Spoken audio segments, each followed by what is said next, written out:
নিরাপত্তা কৌশল যেন সরকার প্রধানকে জনগণ থেকে দূরে ঠেলে না দেয়, বললেন প্রধানমন্ত্রী। বহুমাত্রিক চ্যালেঞ্জের জন্য পিজিআরকে প্রস্তুত থাকার নির্দেশ।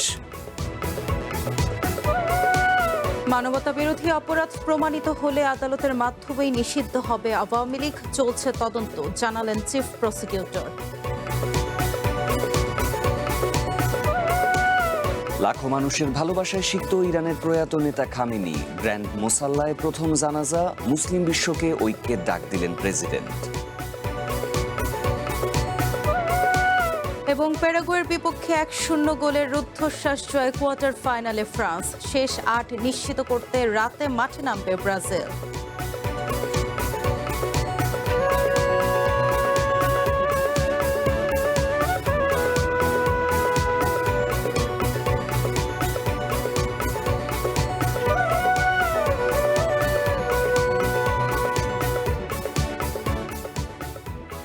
দুপুরের বুলেটিনে স্বাগত জানাচ্ছি আমি সিরাজুল মুনিরা বিলাসী এবং আমি সাফাত বিন ফরিদ। শুনছিলেন শিরোনাম, এবার পুরো খবর। নিরাপত্তা কৌশল যেন সরকার প্রধানকে জনগণ থেকে দূরে ঠেলে না দেয়। দুপুরে ঢাকা সেনানিবাসে প্রেসিডেন্ট গার্ড রেজিমেন্টের 51তম প্রতিষ্ঠাবার্ষিকীতে একথা জানিয়েছেন প্রধানমন্ত্রী তারেক রহমান। বহুমাত্রিক চ্যালেঞ্জ মোকাবিলায় পিজিআরকে সব সময় প্রস্তুত থাকারও আহ্বান জানান সরকার প্রধান। বলেছেন, সশস্ত্র বাহিনী দেশের সাহস ও গৌরবের প্রতীক। সশস্ত্র বাহিনী নিয়মানুবর্তিতা ও পেশাদারিত্ব বজায় রাখলে দেশের সার্বভৌমত্ব হুমকির মুখে পড়বে না বলেও মনে করেন তারেক রহমান।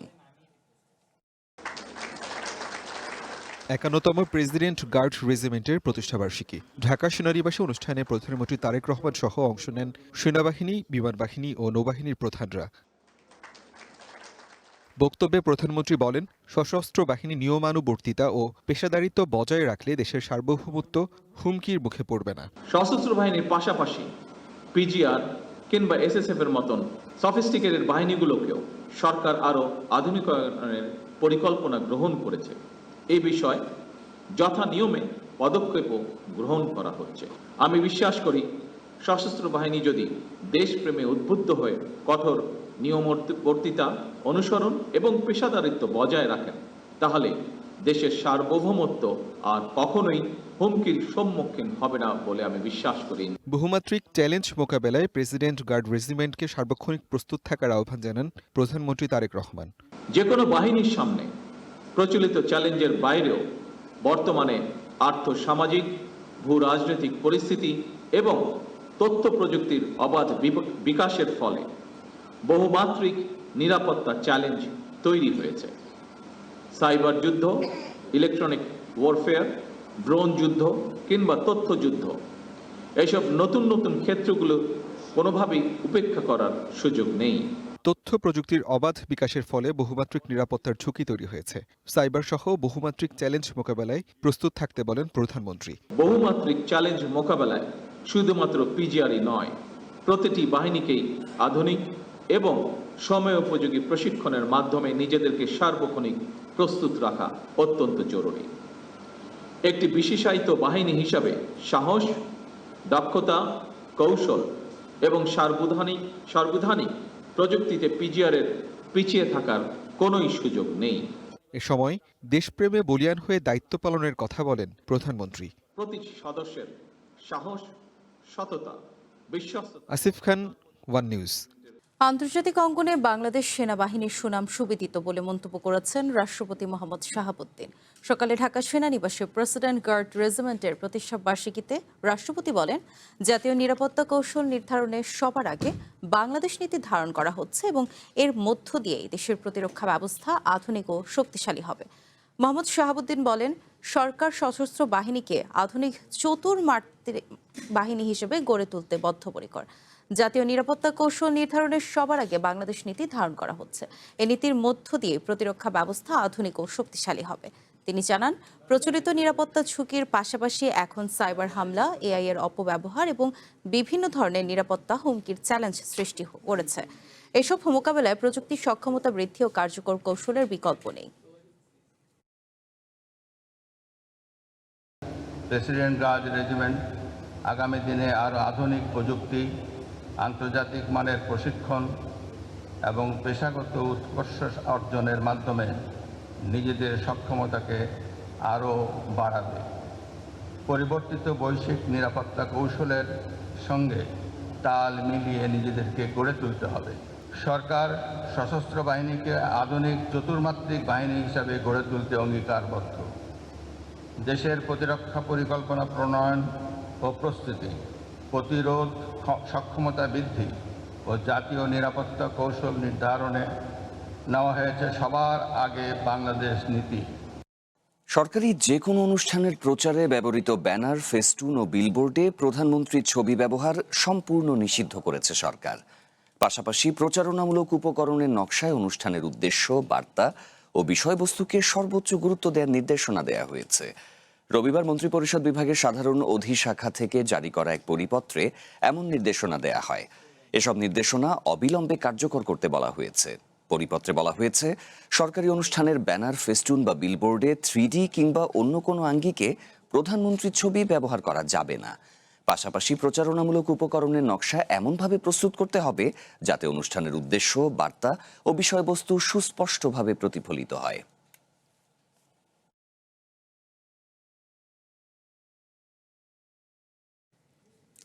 উন্নত পল্লী সমৃদ্ধ দেশ সবার আগে বাংলাদেশ প্রতিপাদ্যে পল্লী উন্নয়ন দিবসে স্মারক ডাকটিকিট উদ্বোধন করেছেন প্রধানমন্ত্রী তারেক রহমান।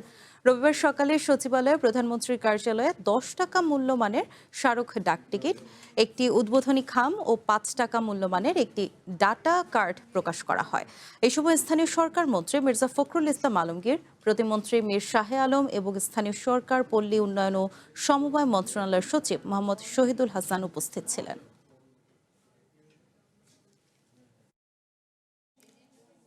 কার্যক্রম নিষিদ্ধ আওয়ামী লীগের বিরুদ্ধে সব অভিযোগ ট্রাইব্যুনালে আমলে নিয়েছে এবং এ বিষয়ে তদন্ত চলছে বলে জানিয়েছেন আন্তর্জাতিক অপরাধ ট্রাইব্যুনালের চিফ প্রসিকিউটর মোহাম্মদ আমিনুল ইসলাম। দুপুরে আন্তর্জাতিক অপরাধ ট্রাইব্যুনালে এক ব্রিফিংয়ে একথা বলেছেন তিনি। বলেন, আওয়ামী লীগ ক্ষমতার 15 বছরে বিভিন্ন প্রতিষ্ঠান ধ্বংস করেছে, দল হিসেবে নানা রকম অপরাধ করেছে। আইন অনুযায়ী সব ঘটনার বিচার হবে। সংগঠন হিসেবে আওয়ামী লীগের বিরুদ্ধে প্রাথমিক অভিযোগ পাওয়া যায়, রিপোর্ট প্রাপ্তির সাপেক্ষে প্রয়োজনীয় ব্যবস্থা গ্রহণ করার সুযোগ আছে। এই বিষয়ে আমাদের তদন্ত সংস্থায় তদন্ত চলমান আছে। বাংলাদেশ আওয়ামী লীগের তারা সরকারে গিয়ে সরকারের সকল প্রতিষ্ঠান, বাংলাদেশের সকল প্রতিষ্ঠানগুলোকে তারা ধ্বংস করে দিল। তারা বিভিন্নভাবে এমন একটি ত্রাসের রাজত্ব তারা কায়েম করেছে যে গত 16 বছর মানুষের কোনো স্বাভাবিক জীবন ব্যবস্থা, রাজনৈতিক ব্যবস্থা তারা ছিল না। দেশে রোগ নির্ণয় খাতের অবস্থা বেশ দুর্বল। প্রয়োজনীয় উপকরণের প্রায় সবই বিদেশ থেকে সংগ্রহ করতে হয়, এমনটাই জানিয়েছেন স্বাস্থ্যমন্ত্রী সরদার মোহাম্মদ সাখাওয়াত হোসেন। সকালে নিম্ন ও মধ্যম আয়ের দেশে স্বাস্থ্যসেবায় উপযুক্ত প্রযুক্তির ব্যবহার নিয়ে আন্তর্জাতিক সম্মেলনে কথা বলেন তিনি। স্বাস্থ্যমন্ত্রী জানান, সমুদ্র সম্পর্কিত সরঞ্জাম থেকে শুরু করে মানুষের চিকিৎসা ব্যবহৃত যাবতীয় যন্ত্রপাতি ও সরঞ্জাম কোনো কিছুই দেশে তৈরি হয় না। Lack of extending the hands of cooperation from the proper authority. দেশের রোগ নির্ণয় খাতের অবস্থা বেশ দুর্বল। প্রয়োজনীয় উপকরণের প্রায় সবই বিদেশ থেকে সংগ্রহ করতে হয়। সমুদ্র সম্পর্কিত সরঞ্জাম থেকে শুরু করে মানুষের চিকিৎসায় ব্যবহৃত যাবতীয় যন্ত্রপাতি ও সরঞ্জাম কোনো কিছুই দেশে তৈরি হয় না। স্বাধীনতার 53 বছর পর যা কোনোভাবেই কাঙ্ক্ষিত পরিস্থিতি নয়। Just during the last major crisis. বাজার মনিটরিং আরও কার্যকর করতে সংশ্লিষ্ট সব প্রতিষ্ঠানের মধ্যে সমন্বয় বাড়ানোর উপর গুরুত্ব দিয়েছেন বাণিজ্য সচিব মোহাম্মদ আতাউর রহমান খান। একই সাথে টিম লিডারদের দক্ষতা বাড়ানোর পরামর্শও দিয়েছেন তিনি। রোববার বাণিজ্য মন্ত্রণালয়ে আয়োজিত কর্মশালায় বাণিজ্য সচিব বলেছেন, বাজার তদারকির ক্ষেত্রে সবচেয়ে বড় চ্যালেঞ্জ হল কার্যকর সমন্বয় ও পারস্পরিক সহযোগিতা। একই সাথে মাঠ পর্যায়ে দ্রুত সিদ্ধান্ত গ্রহণ নিশ্চিত করাও জরুরি বলে মনে করেন তিনি। এজন্য টিম লিডারদের দক্ষ নেতৃত্বের ওপর জোর দিয়েছেন তিনি। জানান, বাণিজ্যমন্ত্রীর নির্দেশনায় বাজার মনিটরিং ব্যবস্থাকে আরও আধুনিক করতে পাওয়ার অ্যাপ উন্নয়ন করা হবে। এছাড়া টিসিবির কার্যক্রমে এআই ভিত্তিক মডেল চালুরও উদ্যোগ নেওয়া হয়েছে। আর বাজার মনিটরিং অ্যাপকেও উন্নত করা হবে বলে জানিয়েছেন তিনি। এর মাধ্যমে নজরদারি আরও দ্রুত, স্বচ্ছ ও কার্যকর হবে বলেও আশা প্রকাশ করেন তিনি।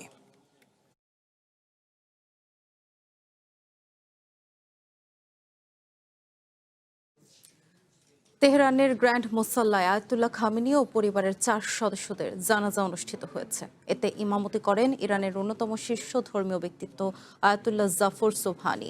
প্রিয় নেতার কফিন সামনে রেখে প্রতিশোধের দাবি তুলছেন লাখো মানুষ।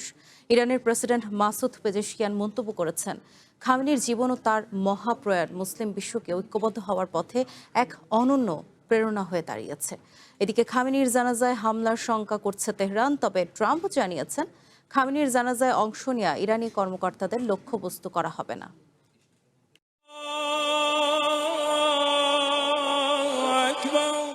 রেকর্ড সংখ্যক মানুষের উপস্থিতিতে অনুষ্ঠিত হল ইরানের প্রয়াত সর্বোচ্চ নেতা আয়াতুল্লাহ খামেনির প্রথম জানাজা। শিয়া ধর্মীয় নেতা আয়াতুল্লাহ জাফর সোবহানি তাবরিজি জানাজা নামাজের নেতৃত্ব দেন। নিরাপত্তার জন্য ছেলে মোস্তফা খামেনি উপস্থিত না হলেও পুত্র মাসুদ, মেইসাম এবং মোস্তফা অংশ নেন। ছিলেন রাষ্ট্রপতি Masoud Pezeshkian, speaker Mohammad Bagher Ghalibaf এবং অন্যান্য ধর্মীয় নেতারা। আমেরিকার মৃত্যু হোক, নিপাত যাক ইসরায়েলের, খামেনির কফিন সামনে রেখে লাখো ইরানির কণ্ঠে উঠছে প্রতিশোধের আওয়াজ। রোববারও খামেনির মৃতদেহ গ্র্যান্ড মোসাল্লায় সর্বসাধারণের জন্য রাখা হয়েছে। দূর দূরান্ত থেকে ছুটে আসছেন শোকাহত মানুষ। খোমেনি কম্পাউন্ড ছাড়িয়ে মানুষের ঢল ছড়িয়ে পড়েছে গোটা তেহরানে। খামেনি এবং তার পরিবারের হত্যার বদলা চাইছেন সাধারণ ইরানিরা। তারা বলছেন, শুধু হামলা করে নয়, বরং আমেরিকা এবং ইসরায়েলের এমন গণহত্যা বন্ধে বিশ্বকে এগিয়ে আসতে হবে। আমাদের নেতাকে হত্যা করার প্রতিশোধ নেওয়ার অর্থ ট্রাম্প বা নেতানিয়াহুকে ব্যক্তিগতভাবে হত্যা করা নয়। বিশ্বে তাদের অবস্থান ভেঙে দিতে হবে এবং আমেরিকাকে মধ্যপ্রাচ্য থেকে বিতাড়িত করতে হবে। ইরানের প্রেসিডেন্ট মাসুদ পেজেশকিয়ান বলেছেন, আয়াতুল্লাহ খামেনি সর্বদা মুসলিম উম্মার জন্য ঐক্যকে অপরিহার্য হিসেবে গুরুত্ব দিয়েছেন। তার মহাপ্রয়াণ বিশ্বজুড়ে মুসলমানদের ঐক্যবদ্ধ হওয়ার পথে এক অনন্য অনুপ্রেরণা হয়ে দাঁড়িয়েছে। এদিকে ইরানের নির্বাসিত শেষ শাহ শাসকের ছেলে রেজা পেহেলভি বলেছেন, ইরানিরা খামেনির জন্য শোক প্রকাশ করছেন না, এর বদলে তিনি যাদের হত্যা করেছেন তাদের জন্য শোক করছেন। খামেনির প্রতি শোকের প্রপাগান্ডা তৈরিতে এই সরকার সাধারণ মানুষের বিপুল অর্থ খরচ করছেন বলেও অভিযোগ করেন তিনি। বিভিন্ন দেশের নেতা, জ্যেষ্ঠ কর্মকর্তা, ধর্মীয় ব্যক্তিত্ব এবং বিশ্বের নানা প্রান্ত থেকে আসা পণ্ডিতরা অংশ নিয়ে খামেনির প্রতি শ্রদ্ধা নিবেদন করছেন। ইরান এবং ইরাকে নানা ধর্মীয় আয়োজনে 7 দিন ধরে চলবে এই আনুষ্ঠানিকতা। 9 জুলাই খামেনির মৃতদেহ আবার ইরানে ফিরিয়ে আনা হবে।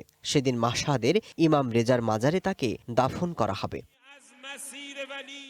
Masud Rana, one international desk. এ পর্যায়ে থাকছে কনফিডেন্স সিমেন্টের সৌজন্যে বিশ্বকাপ ফুটবলের খবর।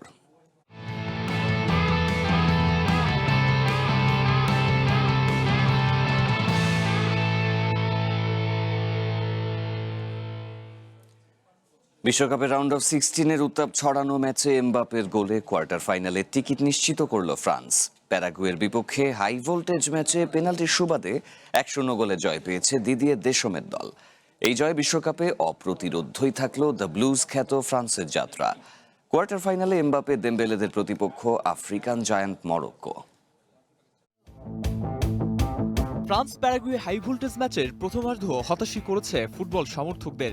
নান্দনিক ফুটবলের ছিটেফোঁটাও ছিল না ম্যাচে, তবে কড়া ট্যাকল, ধাক্কাধাক্কি আর তর্ক বিতর্কে উত্তেজনার কমতি ছিল না রাউন্ড অফ 16-এর দ্বিতীয় ম্যাচে। যদিও শারীরিক কসরতে প্যারাগুয়ে এগিয়ে ছিল ঢের, কিন্তু ম্যাচ শেষে জয়ের শেষ হাসি হেসেছে ফ্রান্স। প্রথমার্ধে ক্রমাগত আক্রমণ করে গেলেও প্যারাগুয়ের ডিফেন্স যেন দ্য ব্লুজদের জন্য হয়ে উঠেছিল চীনের অদৃশ্য দেয়াল। প্রথম হাফে প্রতিপক্ষের সীমানায় 215 পাস খেলেও তাই গোলবার খুঁজে পাচ্ছিল না ফ্রান্সের সমৃদ্ধ অ্যাটাকিং ফোর্স, যার প্রমাণ প্রথমার্ধে লা বিরোহাদের বিপক্ষে 9 প্রচেষ্টায় মাত্র একবারই গোলবার বরাবর শট নিতে সক্ষম হয়েছিল দিদিয়ের দেশমের ফ্রান্স। বিরতির আগে বেশিরভাগ সময়ে বারকোলা, দেমবেলে কিংবা এমবাপ্পেরা যেন মেতেছিল গোলবারের ওপর দিয়ে উড়িয়ে মারার প্রতিযোগিতায়। দ্বিতীয়ার্ধের প্রথম 15 মিনিটেও ছিল প্রথমার্ধের প্রতিচ্ছবি। বল পজিশন ধরে রাখলেও গোলবারের ঠিকানা খুঁজে পাচ্ছিল না ব্লুজরা। তবে দেমবেলের পরিবর্তে দেজিরে দুয়েকে নামানোর পরপরই সুফল পায় ফ্রান্স। সাব হিসেবে নামার 5 মিনিটের মধ্যে পেনাল্টি আদায় করে নেন দেজিরে দুয়ে। ডিবক্সের মধ্যে দুয়েকে থামাতে রীতিমতো হিমশিম খেই হারিয়ে ফেলে প্যারাগুয়ের রক্ষণ। প্রথমে রেফারির চোখ এড়িয়ে গেলেও ভিআর চেকে পেনাল্টি পায় ফ্রান্স। কাতার বিশ্বকাপ ফাইনালের পর প্রথমবার বিশ্বকাপ পেনাল্টি নেয়ার আগে কিছুটা নার্ভাস মনে হলেও লিড নেয়ার সুযোগ মিস করেননি ফ্রান্সের গোল মেশিন এমবাপ্পে। চলতি বিশ্বকাপে সপ্তম গোল করে এমবাপ্পে ছুঁয়েছেন লিওনেল মেসিকেও। ফলে চলতি বিশ্বকাপে গোল্ডেন বুটের লড়াইটা আরও জমে উঠল। পাশাপাশি ফ্রান্সকে কোয়ার্টারে তোলার ম্যাচে গোল করায় সব মিলিয়ে বিশ্বকাপে ১৯ ম্যাচে ১৯ গোল এমবাপ্পের, ২০ গোল নিয়ে সর্বোচ্চ গোলদাতা মেসির ঘাড়ে নিঃশ্বাস ফেলছেন দ্য ব্লুজদের আক্রমণ ভাগের প্রাণভ্রমরা। ম্যাচের ৮৯ মিনিটে প্রথমবারের মতো বল সেভ করেন ফ্রান্সের গোলরক্ষক। পুরো ম্যাচে প্যারাগুয়ে গোলের জোরালো সম্ভাবনা তৈরি করেছে ওই একবারই। ম্যাচের অতিরিক্ত সময়ে মেসিকে ছুঁয়ে ফেলতে পারতেন এমবাপ্পে, তবে ডি বক্সে বল পেয়েও গোলরক্ষকের অসাধারণ দক্ষতায় গোল বঞ্চিত হয় কিলিয়ান। এমনকি ফিরতি শটেও গোল করতে পারেননি ফ্রান্সের নাম্বার 10। শেষ পর্যন্ত ওই এক গোলের জয় নিয়েই সন্তুষ্ট থাকতে হয় দিদিয়ের দেশমের দলকে। কোয়ার্টার ফাইনালে ফ্রান্সের প্রতিপক্ষ African giant Morocco. Ariful Islam Shahab, one sports desk. বিশ্বকাপ ফুটবলের রাত ২টায় শেষ ১৬তে হাই ভোল্টেজ লড়াইয়ের অপেক্ষা। কোয়ার্টার ফাইনালের টিকিট নিশ্চিতে ব্রাজিলের প্রতিপক্ষ নরওয়ে। আসরে এখনও হারের দেখা না পাওয়া 5 বারের বিশ্ব চ্যাম্পিয়নদের বিপক্ষে ইতিহাস গড়তে মুখিয়ে আছে আর্লিং হালান্ডরা। অন্যদিকে ভিনি রদ্রিগোর লক্ষ্য ৯৮ বিশ্বকাপের হারের প্রতিশোধ নিয়ে কোয়ার্টারের টিকিট নিশ্চিত করা। বিশ্বকাপে নকআউট পর্ব মানেই ভুলের কোনো সুযোগ নেই, আর সেই মঞ্চেই হতে যাচ্ছে শেষ ১৬ সবচেয়ে আলোচিত লড়াই ব্রাজিল বনাম নরওয়ে। তাই দুই দলের লক্ষ্য একটাই, আসরে টিকে থাকতে জয় ছাড়া অন্য কোনো বিকল্প নেই। বিশেষ করে প্রতিপক্ষের কাউন্টার অ্যাটাক সামলাতে কয়েকবার বিপাকে পড়তে হয়েছে সেলেসাওদের। তবে ফরওয়ার্ড লাইনে ভিনিসিয়াস জুনিয়র, রদ্রিগো ও নেইমারের মতো তারকাদের উপস্থিতি যে কোনো মুহূর্তে বদলে দিতে পারে ম্যাচের চিত্র। কোচ কার্লো আনচেলত্তির বিশ্বাস, অভিজ্ঞতা আর তারুণ্যের মিশেলে নকআউটের চাপ সামলে জয় অনুজিল চাইবে পুরনো সেই হিসাব চুকিয়ে নিতে। তাই ফুটবল প্রেমীদের অপেক্ষা। তাসওয়ান নাফি, ওয়ান স্পোর্টস ডেস্ক। দুপুরের বুলেটিনে নিচ্ছে একটি বিরতি। ফিরে এসে আরও যা থাকছে। কুড়িগ্রামে বন্যায় ক্ষতিগ্রস্ত ৪৯৯ হেক্টর জমির ফসল। পরবর্তী আবাদ নিয়ে দুশ্চিন্তায় কৃষক, সহায়তার আশ্বাস কৃষি বিভাগের। আদাবরে বিএনপি নেতা বাদশাহ হত্যা মামলার প্রধান আসামি পারভেজকে গ্রেপ্তার করেছে র্যাব। এর আগে গ্রেপ্তার হয়েছেন ৬ আসামির ৫ জন। উদ্ধার করা হয় হত্যায় ব্যবহৃত ছুরিটি। আদালতে স্বীকারোক্তির পর তাদের কারাগারে পাঠানো হয়েছে। গত বুধবার নবোদয় হাউজিং এলাকায় ব্রাজিলের জয় উদযাপন ঘিরে বিরোধে শুরু। পরে সালিশের উদ্যোগ নেওয়া হয়েছিল, সেখানেই সাদ্দাম ও বাদশার ওপর হামলা হয়। গুরুতর আহত অবস্থায় দুজনকে হাসপাতালে নেওয়া হয়, তবে চিকিৎসাধীন অবস্থায় মারা যান বাদশা। ৩ দিন পর নিহতের স্ত্রী ৬ জনকে অভিযুক্ত করে হত্যা মামলা করেন। আহত সাদ্দাম সোহরাওয়ার্দী হাসপাতালে চিকিৎসাধীন। শুক্রবার ২ আসামিকে র্যাব গ্রেপ্তার করে।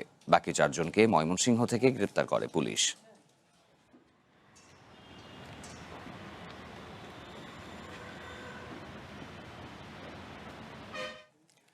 জামালপুরের সরকারি আশেক মাহমুদ কলেজে ২০২৫ সালের সিলেবাসে ২০২৬ সালের ১০০ পরীক্ষার্থীর পরীক্ষা গ্রহণের ঘটনায় তদন্ত কমিটি গঠন করা হয়েছে। আর এই কমিটি তদন্তের পর এইচএসসি পরীক্ষা পরিচালনা কমিটি বাতিল ঘোষণা করেছে এবং সেই সাথে কলেজটির অধ্যক্ষকে শোকজ করা হয়েছে। তদন্ত কমিটির প্রধান মাধ্যমিক উচ্চ শিক্ষা বোর্ড ময়মনসিংহের উপপরীক্ষা নিয়ন্ত্রক বিষয়টি নিশ্চিত করেছে। জানা যায়, ঘটনার পরপরই ৩ সদস্য বিশিষ্ট একটি তদন্ত কমিটি গঠন করে শিক্ষা বোর্ড। এ সময় কলেজ কর্তৃপক্ষের যথেষ্ট গাফিলতি পাওয়ায় এইচএসসি পরীক্ষা পরিচালনা কমিটি বাতিল ঘোষণা করা হয়েছে এবং সেই সাথে অধ্যক্ষ শওকত আলম মীরকে কারণ দর্শানোর নোটিশ প্রদান করা হয়। এর আগে শনিবার সকালে সরকারি আশেক মাহমুদ কলেজ কেন্দ্রের ৪২০২ নম্বর কক্ষে বাংলা দ্বিতীয় পত্রের পরীক্ষায় ২০২৫ সালের সিলেবাসের প্রশ্নপত্রে পরীক্ষা নেওয়া হয়।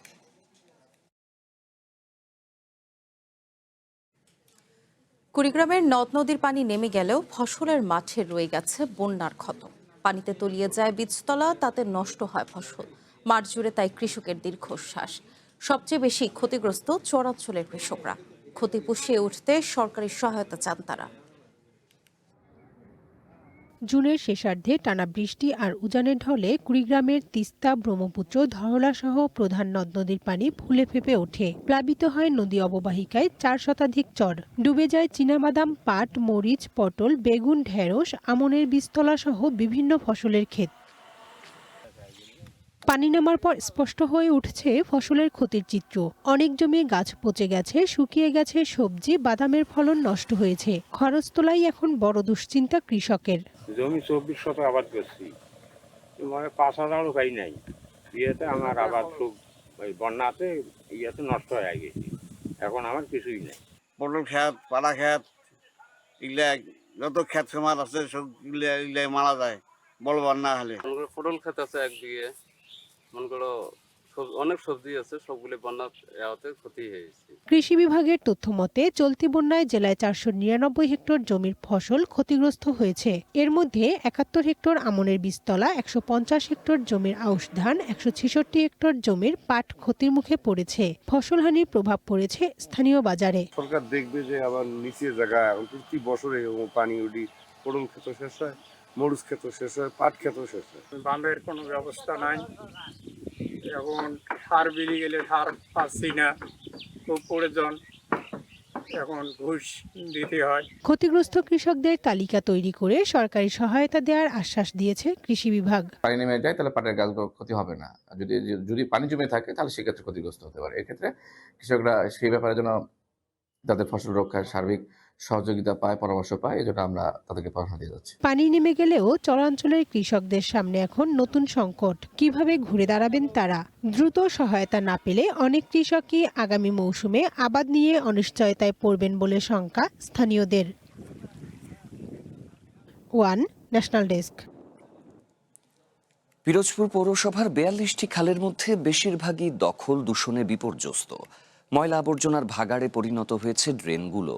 দ্রুত খালগুলো দখলমুক্ত করে ড্রেনেজ ব্যবস্থা স্বাভাবিক করা না গেলে বর্ষায় বাড়বে জনভোগান্তি। পৌর কর্তৃপক্ষ বলছে, দখল হওয়া খাল পুনরুদ্ধার ও পুনঃখননের উদ্যোগ নেওয়া হয়েছে। স্বাভাবিক ধারায় ফেরানো হবে ড্রেনেজ ব্যবস্থাও। পিরোজপুর পৌরসভার শিকারপুর ও ঝালকাঠি ভাড়ানি খালের চিত্র দেখে মনে হতে পারে ময়লার ভাগাড়, দখল দূষণ সহ ও অপরিকল্পিত নগরায়নে অস্তিত্ব সংকটে খালগুলো। প্রায় 30 বর্গ কিলোমিটার এলাকা জুড়ে 42টি খালের বেশিরভাগের চিত্রই একই। খালের পাড় দখল করে গড়ে উঠেছে বিভিন্ন স্থাপনা। এতে বাধাগ্রস্ত হচ্ছে পানির স্বাভাবিক প্রবাহ। বর্ষায় বাড়ে জলাবদ্ধতার দুর্ভোগ। 42টা খালের অধিকাংশ খালি দেখা যাচ্ছে যে জমি দখলদাররা এটা দখল করে নিয়ে গেছে। যে যার মতো নিজের মন মতো জায়গা দখল করে খাল ভরাট করে ফেলেছে, যে যার মতো ইচ্ছা মতো ময়লা ফালাইতেছে। আমরা কোনো ধরনের কোনো শান্তিতেই নাই, শুধু চারিদিকে ময়লা আর ময়লা। খালের পাশাপাশি প্রায় 60 কিলোমিটার ড্রেনও পরিণত হয়েছে ময়লা আবর্জনার ভাগাড়ে। বর্জ্য ফেলার কারণে নষ্ট হচ্ছে ড্রেনেজ ব্যবস্থা, বাড়ছে মশার উৎপাত। এই খালে পানি চলাচল করে অনেক দিন এবং এখানে ময়লা আবর্জনা থাকার কারণে মশা মাছির উপদ্রব এলাকায় অনেক বেশি। ময়লাগুলো সবাই খালেই ফেলে, যার কারণে খালটা একদম মরে এখানে ড্রেনের মতো হয়ে গেছে। এই খালে মাছ পাওয়া যেত, খাল দিয়ে নৌকাও চলতো, কিন্তু বর্তমানে এমন অবস্থা যে খালের পাশ দিয়ে হাঁটা সম্ভব হচ্ছে না। খালে সবসময় দুর্গন্ধ আসে, এলাকার লোকজন অনেক ভোগান্তিতে আছে। পৌরসভার কাছে, প্রশাসনের কাছে আমার এইটাই আশা যে এর জন্য খুব শীঘ্রই ব্যবস্থা গ্রহণ করবে। পৌর কর্তৃপক্ষ বলছে, দখল হওয়া খাল পুনরুদ্ধার ও পুনর্খননের উদ্যোগ নেওয়া হয়েছে। সরকারের চলমান খাল খনন কর্মসূচির আওতায় পিরোজপুরের খালগুলো পুনর্খনন করা হবে বলেও জানান তারা। আমরা 42টা খালের অনুমান করতে পেরেছি এবং সেভাবে আমরা অ্যাসেসমেন্ট করেছি। সেখানে দৈর্ঘ্য প্রায় 67 কিলোমিটার। প্রশাসক মহোদয়ের সাথে আলোচনা করে উনি প্রেরণ করেছেন 8 কিলোমিটার খাল আমরা এই 6 মাসের মধ্যে আমরা পুনরুদ্ধার করব। পিরোজপুর পৌরসভায় লক্ষাধিক মানুষের বসবাস। দ্রুতই দখল হওয়া খাল ও ড্রেন উদ্ধারের ব্যবস্থা না নিলে বর্ষায় বাড়বে দুর্ভোগের মাত্রা, এমনটাই বলছেন পৌরবাসী। One national desk. বর্ষার শুরুতেই দেশের বিভিন্ন স্থানে বৃষ্টি হচ্ছে, ফলে বাড়ছে নদ নদী খাল বিলের পানি। সেই সঙ্গে বাড়ছে পানিতে ডুবে শিশু মৃত্যুর সংখ্যা। নরসিংদী ও পিরোজপুরে প্রাণ হারিয়েছে 4 জন। প্রকৃতিতে চলছে বর্ষাকাল, তাই নদী, খাল ও বিলে পানি বাড়ছে। বসতবাড়ির আশপাশের ডোবাগুলো ভরা থাকে পানিতে। এ সময় কমবয়সী শিশুদের পানিতে ডুবে মৃত্যুর হার সবচেয়ে বেশি।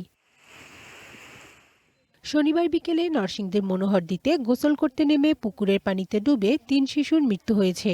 উপজেলার খিদিরপুর ইউনিয়নের চড়াহামদপুর গ্রামে এই ঘটনা ঘটে। খিদিরপুর এলাকার সাইফুল ইসলামের 8 বছরের মেয়ে ফাতেমা, তার ফুফাতো বোন 12 বছর বয়সের আয়েশা ওরফে আশামণি এবং তাদের খালা ময়মনসিংহের গফরগাঁও এলাকার সুমাইয়া আক্তার প্রাণ হারায়। একই পরিবারের 3 শিশুর মৃত্যুতে এলাকায় নেমে এসেছে শোকের ছায়া। প্রাইমারি স্কুলের একটু পাশে একটা পুকুর আছে, এই পুকুর আগে গোসল করতো। এই গোসল যাওয়ার পথে তারা যে 3 জন যে ডুব দিছে, ডুবেতে আর উঠছে না। চিল্লান শূন্য আমরা যারা এলাকার ছেলেরা আছি প্রত্যেকে আসলাম, যুবক আইসা দেখলাম যে একজনের চুল বাসা, লাভ দিয়ে একজনকে উদ্ধার করলাম। উদ্ধার করার পরে যখন তাকে টানে আসলাম তখন তারা বলতেছে আরো 2 জন আছে।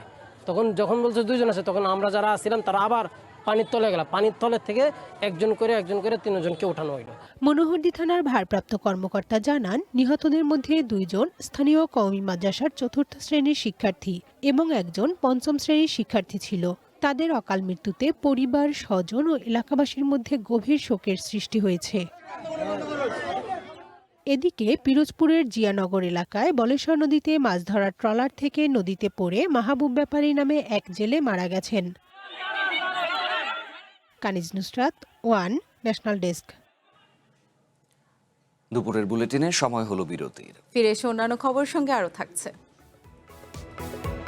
র্যাগিংয়ের অভিযোগে জাহাঙ্গীরনগরে 12 শিক্ষার্থীকে সাময়িক বহিষ্কার, নবীনদের নির্যাতনের দায় স্বীকার করেছে অভিযুক্তরা। জাহাঙ্গীরনগর বিশ্ববিদ্যালয়ে নবীন শিক্ষার্থীদের র্যাগিংয়ের দায়ে 12 জনকে সাময়িক বহিষ্কার করেছে প্রশাসন। বহিষ্কৃতরা সবাই ইতিহাস বিভাগের 54তম ব্যাচের শিক্ষার্থী। শনিবার ভারপ্রাপ্ত registrar doctor ABM Azizur Rahman স্বাক্ষরিত অফিস আদেশে জানানো হয় এই সিদ্ধান্ত। শুক্রবার রাতে 55তম ব্যাচের নবীনদের শারীরিক ও মানসিক নির্যাতন করেন অভিযুক্তরা। প্রক্টরিয়াল টিম তাদের আটক করে জিজ্ঞাসাবাদ করে। অভিযুক্তরা র্যাগিংয়ের কথা স্বীকার করেন।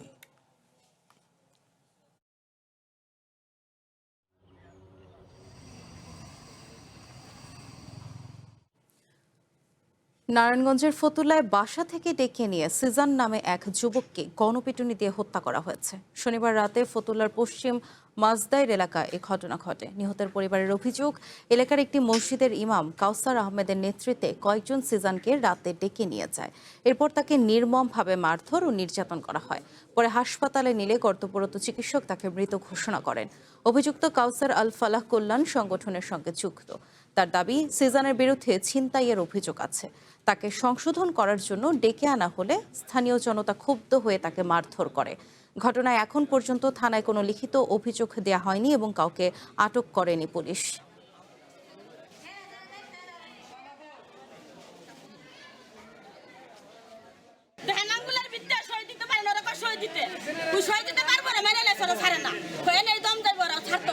আমি কইছি 2000 টাকা আমি জোগাড় করে কেতাই না দিতাছি, আমার মায়ের না ইচ্ছা মতো বাইরেছে আমার সামনে, আমি বইয়া রইছি, আমি পা ধরে বইয়া রইছি, আমার কথা মনে নাই। মামলা হয় নাই তো এখনো, পোস্টমর্টম করতে দিছে তারা। এই ব্যাপারে কোনো অভিযোগ এখনো দেয় নাই। ছিনতাইকারী নাকি সে ছিনতাই করছে শুনছি আর কি। আমরা পরে গিয়ে লাশ উদ্ধার করে আমরা পোস্টমর্টমে পাঠাইছি। এখন পোস্টমর্টম হইলে তারা কি ব্যবস্থা নেয় পরে বোঝা যাবে আর কি। জয়পুরহাটের হিচমি থেকে হিলি পর্যন্ত বাইপাস সড়কের ভূমি অধিগ্রহণে ফসলি জমি ও বসতভিটার ন্যায্য মূল্য না পাওয়ার অভিযোগ তুলেছেন স্থানীয় শতাধিক ভূমি মালিকরা। সরকারিভাবে জমির দাম কম নির্ধারণ করায় ক্ষোভ জানিয়েছেন তারা। পুনঃতদন্তের মাধ্যমে ভূমির সঠিক মূল্য নির্ধারণের দাবিতে মানববন্ধন ও জেলা প্রশাসকের কার্যালয়ে আবেদন করেছেন ভুক্তভোগীরা। জয়পুরহাটের অর্থনৈতিক ও যোগাযোগ ব্যবস্থার উন্নয়নে 2018 সালের জুন মাসে হিচমি থেকে পুরানা পৈল এবং পুরানা পৈল থেকে পাঁচবিবি হয়ে হিলি পর্যন্ত বাইপাস সড়কের রাস্তা প্রশস্তকরণ প্রকল্প শুরু হয়, যা শেষ হয় 2025 সালের জুন মাসে। এই প্রকল্পের আওতায় প্রায় 22 একর ভূমি অধিগ্রহণের মাধ্যমে 18 ফিট থেকে 24 ফিটে সড়ক প্রশস্ত করা হয়। কিন্তু এই প্রকল্পে ভূমি অধিগ্রহণে বাজারের তুলনায় জমির দাম অনেক কম নির্ধারণ করে জেলা প্রশাসন, এমন অভিযোগ ভূমি মালিকদের। ন্যায্য মূল্য ও ক্ষতিপূরণের দাবিতে জেলা প্রশাসকের কার্যালয়ের সামনে সম্প্রতি মানববন্ধন করেছেন পাঁচবিবির পাটাবোকা, খাসবাগুড়ি ও বনখুর মৌজার শতাধিক ভূমির মালিক। পরে জেলা প্রশাসকের কার্যালয়ে আবেদন জমা দেন তারা। জমি অধিগ্রহণের জন্য যে টাকাটা দিচ্ছে বর্তমান বাজার মূল্যে এই টাকাটা অতি নগণ্য। আনুমানিক বাজার মূল্য প্রায় 30 লক্ষ টাকা। সেখানে আমাকে অবহিত করা হয়েছে প্রায় 3 লক্ষ টাকার কাছাকাছি। 2021 সালেও 1% জায়গা 2,10,000 টাকা করে কেনা বেচা হয়েছে। এখন 2026 সালে আসে এই জায়গাগুলোর দাম এখন নির্ধারণ করতেছে 76,000 শতাংশ এবং ক্ষতিপূরণ হিসেবে আরও 200% দিচ্ছে। সরকারের কাজে লাগবে, অবশ্যই কেন দিব না। আমরা এই ক্ষেত্রে সরকারকে সহযোগিতা করতে চাই, কিন্তু এত কম দিয়ে আমাদের পেটে তো লাথি মারা হচ্ছে। সড়ক বিভাগ বলছে প্রকল্পের কাজ অনেক আগেই শেষ হয়েছে। ভূমি অধিগ্রহণের 22 একর জমির দাম প্রায় 68 কোটি 21 লাখ টাকা জেলা প্রশাসকের কাছে হস্তান্তর করা হয়েছে। এর প্রাকৃত মূল্য দাঁড়িয়েছিল 68 কোটি 21 লক্ষ টাকা।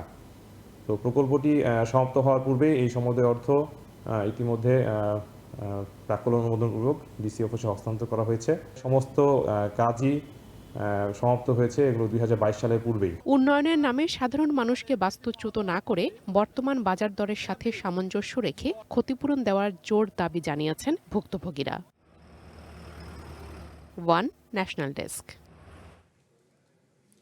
প্রায় 3 বছর ধরে থমকে আছে শেরপুরের ছিনাইগাতির বনগাঁও চতল সড়কের ওপর ব্রিজের নির্মাণ কাজ।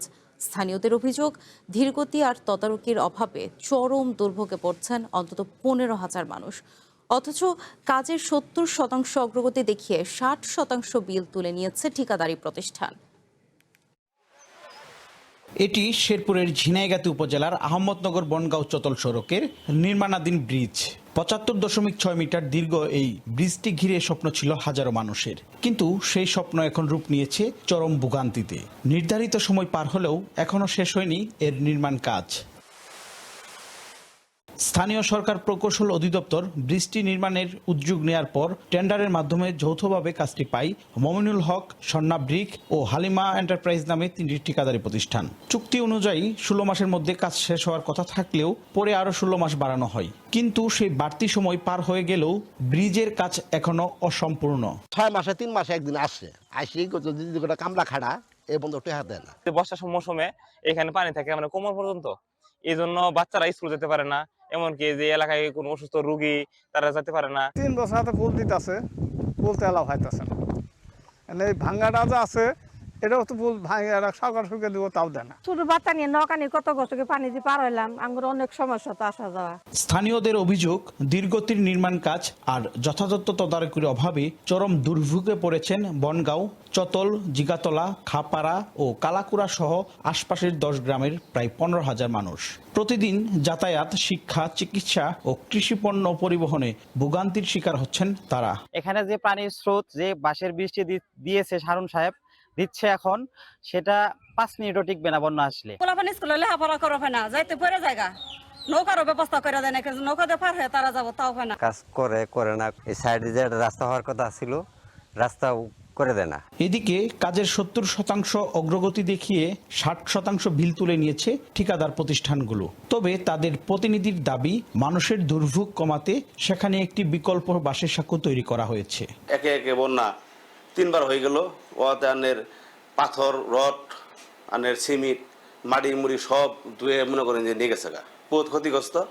এরপরও আমরা আবার যখন বন্যা গেল আবার কাজ শুরু করছি। এলজিডির নির্বাহী প্রকৌশলীর আশ্বাস, আগামী শুষ্ক মৌসুমের মধ্যেই ব্রিজের বাকি কাজ শেষ করা হবে। নির্ধারিত সময় শেষ হয়ে গেছে, কিন্তু এই বন্যা এবং প্রাকৃতিক দুর্যোগের কারণে ব্রিজটা করতে ঠিকাদারের একটু সময় লাগতেছে। তারপরেও এই সিজনে শুষ্ক মৌসুমে যদি শেষ না করে তাহলে আমরা আইনগত ব্যবস্থা নেব। 2023 সালের 16 আগস্ট 7 কোটি 48 লাখ টাকা ব্যয়ে এই ব্রিজের নির্মাণ কাজ শুরু হয়। চুক্তি অনুযায়ী 2025 সালের 2 জানুয়ারির মধ্যে কাজ শেষ হওয়ার কথা ছিল। Shakil Murad, one news, Sherpur.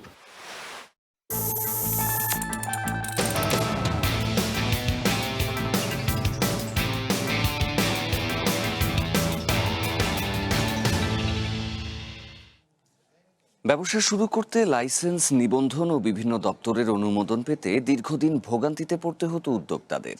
সেই জটিলতা কমিয়ে 14 দিনে ব্যবসা শুরুর সুযোগ তৈরি করতে নতুন উদ্যোগ নিয়েছে সরকার। সংশ্লিষ্টদের আশা, এই উদ্যোগ যদি বাস্তবায়িত হয় তাহলে বিনিয়োগ বাড়বে, তৈরি হবে নতুন কর্মসংস্থান। দেশে একটি ব্যবসা শুরু করতে ট্রেড লাইসেন্স, কোম্পানি নিবন্ধন, টিআইএন, ভ্যাট নিবন্ধন সহ বিভিন্ন প্রতিষ্ঠানের অনুমোদন নিতে উদ্যোক্তাদের ঘুরতে হতো এক দপ্তর থেকে আরেক দপ্তরে। এতে ব্যবসা শুরু করতে লেগে যেত কয়েক সপ্তাহ, কখনো কয়েক মাসও। এই দীর্ঘসূত্রিতা দূর করে ব্যবসা বান্ধব পরিবেশ গড়ে তুলতেই ব্যবসা শুরুর সময় 14 দিনে নামিয়ে আনার উদ্যোগ নিয়েছে সরকার। সংশ্লিষ্টরা বলছেন, প্রয়োজনীয় সব সেবা নির্ধারিত সময়ের মধ্যে দিতে বিভিন্ন প্রতিষ্ঠানের কার্যক্রম সমন্বিত করা হচ্ছে। লাইসেন্স সহজীকরণ করাটা is one of the top most enablers. বিডার পক্ষ থেকে আমরা অনেকদিন ধরে এটার পিছিয়ে কাজ করছি। আমরা খুবই খুশি এবং উই অ্যাপ্রিশিয়েট আ লট যে এখন সরকারের টপ লেভেল থেকে এটাতে আসলে কাজ করার জন্য দের ইজ এনাফ এন্ডোর্সমেন্ট। কিভাবে ব্যবসা শুরু করতে আপনি আসলে 14 থেকে 20 দিনের মধ্যে শুরু করতে পারবেন এবং ওভার টাইম আপনার যে অ্যাপ্রুভালগুলো লাগে সেগুলো আপনি নিয়ে নেবেন, কিন্তু আসলে ব্যবসা শুরু করতে যাতে আপনার ওয়েট করতে না হয় সেই জায়গাটাতে আসলে মূলত আমরা কাজ করার চেষ্টা করব। ব্যবসায়ীরা বলছেন, সিদ্ধান্ত বাস্তবায়িত হলে নতুন উদ্যোক্তা তৈরির পথ সহজ হবে, বাড়বে দেশি বিদেশি বিনিয়োগ, শক্তিশালী হবে বিনিয়োগকারীদের আস্থা, পাশাপাশি নারী উদ্যোক্তাদের অংশগ্রহণও বাড়বে বলে মনে করছেন তারা। আমাদের বিশেষ করে নারী উদ্যোক্তা, আমরা হাতে গোনা কিছু নারী উদ্যোক্তা পাই। ব্যবসায়ীদের জন্য, বিনিয়োগকারীদের জন্য এই সুযোগ সেখানে সৃষ্টি হয়েছে। মাননীয় বাণিজ্য মন্ত্রী যদি এই সুযোগ আমাদের দেশে বাস্তবায়ন করতে পারেন, যদিও একটু কঠিন হতে পারে আমাদের কাছে মনে হয়, তো সরকার বা রাষ্ট্র যদি চায় এটা করতে পারবে। এটা সুবিধা হবে কি, যে তরুণরা যেখানে কাজের খুঁজে মাঠে মাঠে দৌড়ায়, যেখানে নারী উদ্যোক্তারা শত ইচ্ছা থাকতেও তারা এখানে ওখানে একটা ছোট্টখাটো জবের জন্য, কর্মের জন্য ছোটাছুটি করে, তারা ফিরে আসবে। 14 দিনের মধ্যে এটা মানে সময়টা বেঁধে দিয়েছেন। দীর্ঘসূত্রিতাকে কমিয়ে নিয়ে আসবেন, এটা আমাদের বিশেষ করে যারা নতুন উদ্যোক্তা তাদের জন্য এটা অত্যন্ত সুখবর এবং আমরা চাই এই জিনিসগুলো শুরু হোক। 14 দিনের নিবন্ধন পেলে ব্যবসার ব্যয় ও সময় দুটোই কমবে। একই সঙ্গে বিনিয়োগ, শিল্পায়ন ও কর্মসংস্থান বৃদ্ধিতে ইতিবাচক প্রভাব পড়বে বলে আশা করছেন সংশ্লিষ্টরা। স্বপ্না স্মৃতি, ওয়ান নিউজ, ঢাকা। দেশের চাহিদা মিটিয়ে গাজীপুরের সুস্বাদু ও রসালো কাঁঠাল রপ্তানি হচ্ছে মধ্যপ্রাচ্য সহ বিভিন্ন দেশে। এমনকি নতুন করে চায়না কাঁঠাল রপ্তানির উদ্যোগ নেওয়া হয়েছে। জাতীয় ফল ঘিরে জেলাটিতে বছরে গড়ে উঠেছে প্রায় 300 কোটি টাকার বাজার। তবে এবার শ্রীপুরে বাম্পার ফলন হলেও কাঙ্ক্ষিত দাম না পাওয়ায় চরম হতাশ কৃষকরা। জাতীয় ফল কাঁঠালের অন্যতম বড় উৎপাদন এলাকা গাজীপুর। বিশেষ করে শ্রীপুর উপজেলার মাইলের পর মাইল জুড়ে থাকা বাগানগুলোতে এখনো ঝুলছে অসংখ্য পাকা কাঁঠাল। সুস্বাদু ও রসালো হওয়ায় প্রতি বছরই দেশের বিভিন্ন অঞ্চলের পাইকারদের প্রথম পছন্দ গাজীপুরের কাঁঠাল।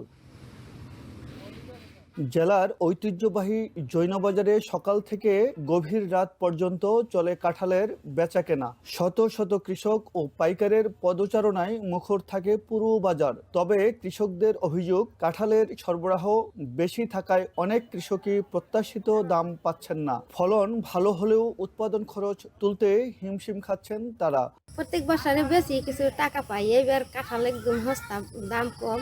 500-700 গাছ আছে, কিন্তু এবার যা কাঁঠাল আইসে গাছে, সুন্দর কাঁঠাল আইসে গাছে, কিন্তু কাঁঠালগুলি আমরা বিক্রি করে ভালো টাকা পাচ্ছি না। এই কাঁঠালটা মাত্র 50 টাকা কয়, 50 টাকা কাঁঠাল কেমনে বিক্রি করা যায়?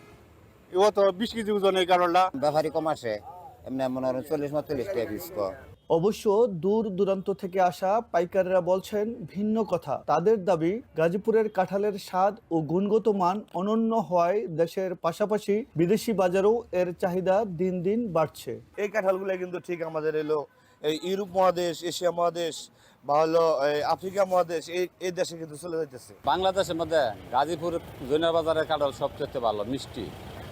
মনে করেন আমি ডেলি 2-3 লাখ টাকার কাঁঠাল কিনি ব্যাপারী বাড়ি হলো নোয়াখালী, ফেনী, লক্ষ্মীপুর, চাঁদপুর। এই কাঁঠালটা আমরা নোয়াখালী, সোনাপুর নিব।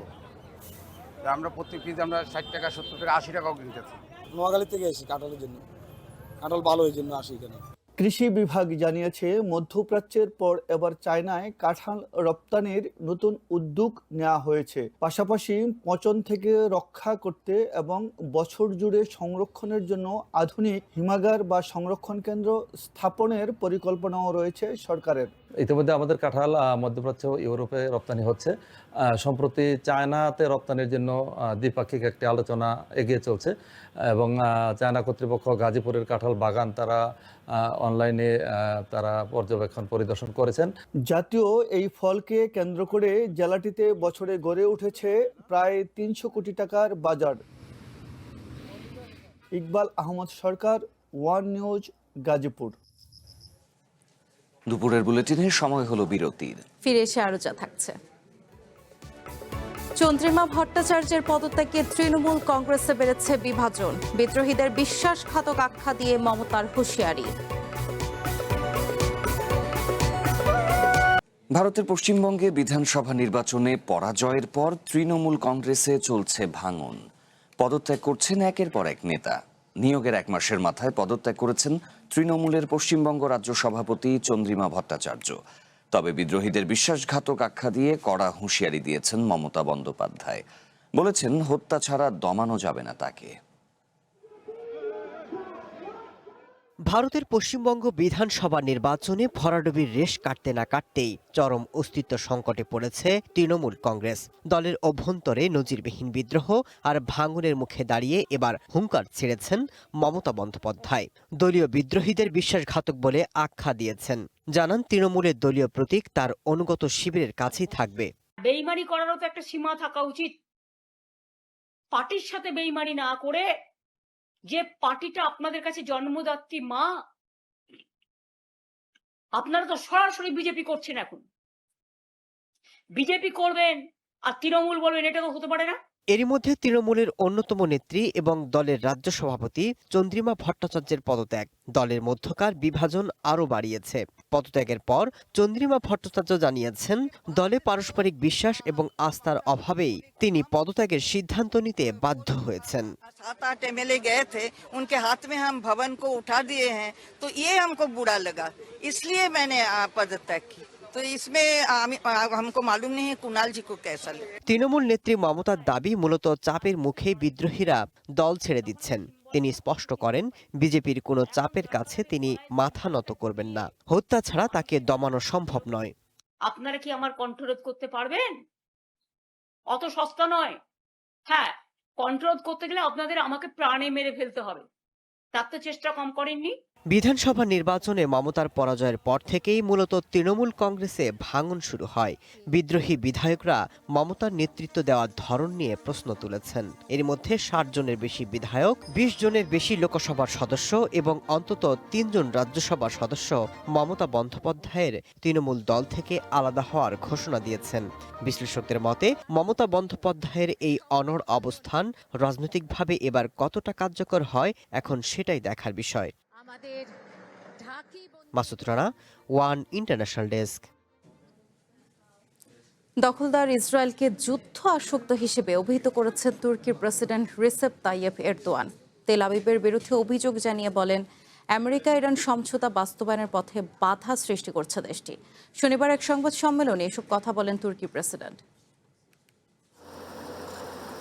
অর্থনৈতিক সহযোগিতা জোরদারের লক্ষ্যে তুর্কির প্রেসিডেন্ট রিসেপ তাইয়েপ এরদোয়ানের আমন্ত্রণে ইস্তাম্বুল সফর করছেন পাকিস্তানের প্রধানমন্ত্রী শেহবাজ শরীফ। শনিবার 2 নেতার মধ্যে বৈঠক অনুষ্ঠিত হয়। এরপর যৌথ সংবাদ সম্মেলনে নানা বিষয়ে কথা বলেন এরদোয়ান। এ সময় ইসরায়েলকে যুদ্ধ আসক্ত হিসেবে অভিহিত করে তুর্কির প্রেসিডেন্ট বলেন, প্রধানমন্ত্রী বেঞ্জামিন নেতানিয়াহুর সরকার তাদের টিকে থাকার বিষয়টিকে যুদ্ধের সঙ্গে জড়িয়েছে। তাই তারা চায় এ অঞ্চলে যেন যুদ্ধ বেঁধে থাকে।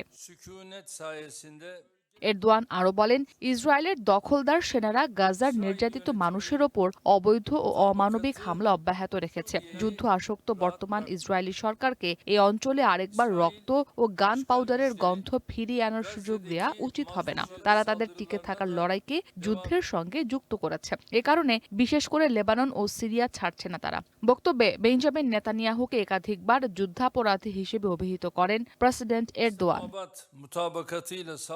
ব্রিফিংয়ে ইরান যুদ্ধ নিয়েও মন্তব্য করেন এরদোয়ান। অভিযোগের সুরে বলেন, আমেরিকা ও ইরানের মধ্যে সাম্প্রতিক সমঝোতা স্মারক বাস্তবায়নের পথে ইসরায়েল বাধা সৃষ্টি করছে। আঞ্চলিক শান্তি ও স্থিতিশীলতা নষ্ট করা থেকে তেল আবিবকে বিরত থাকতে সতর্ক করেন তিনি। এ সময় মধ্যপ্রাচ্যে শান্তি প্রতিষ্ঠার যে কোনো উদ্যোগে সহায়তা দিতে তুর্কি প্রস্তুত রয়েছে বলেও জানান এরদোয়ান।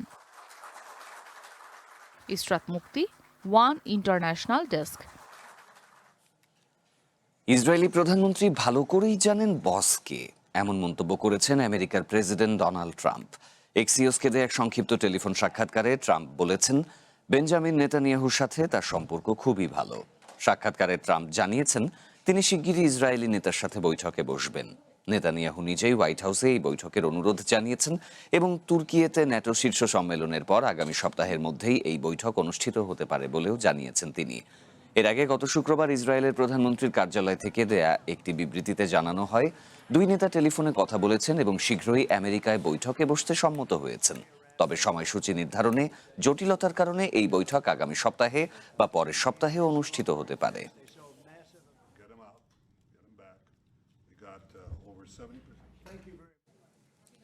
মাউন্ট রাশমোরে ট্রাম্পের ভাষণের পর দিয়ে শুরু হলো আমেরিকার 250তম স্বাধীনতা দিবসের আনুষ্ঠানিকতা।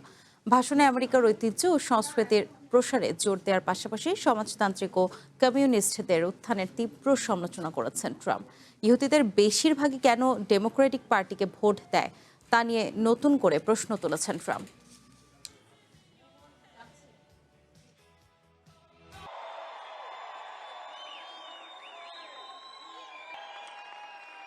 And thanks to our great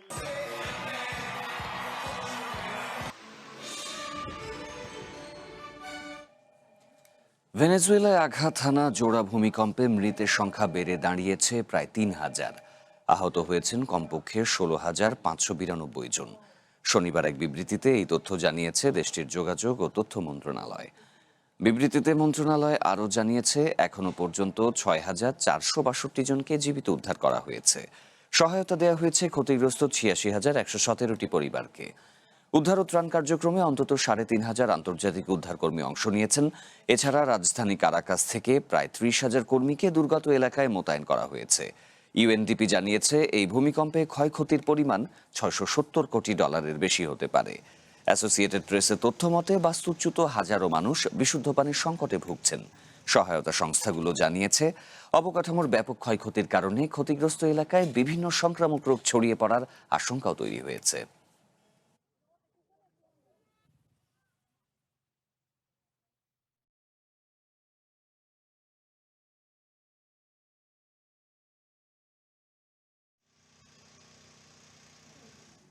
শেষ করব দুপুরের বুলেটিন। তার আগে শিরোনামগুলো মনে করিয়ে দিচ্ছে আরো একবার। নিরাপত্তা কৌশল যেন সরকার প্রধানকে জনগণ থেকে দূরে ঠেলে না দেয়, বললেন প্রধানমন্ত্রী। বহুমাত্রিক চ্যালেঞ্জের জন্য পিজিআরকে প্রস্তুত থাকার নির্দেশ। মানবতা বিরোধী অপরাধ প্রমাণিত হলে আদালতের মাধ্যমে নিষিদ্ধ হবে আওয়ামী লীগ। চলছে তদন্ত, জানালেন চিফ প্রসিকিউটর।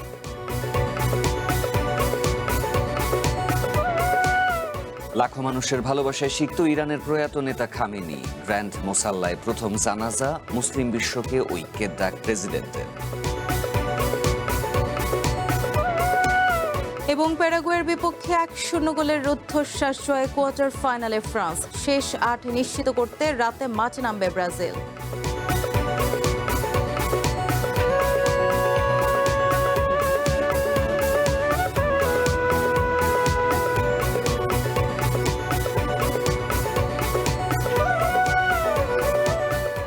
এই ছিল দুপুরের বুলেটিন। একটু পরে দেখবেন ওয়ান বুলেটিন। চ্যানেল ওয়ানের সাথেই থাকুন, যুক্ত থাকুন আমাদের ফেসবুক পেজ এবং ইউটিউব চ্যানেল।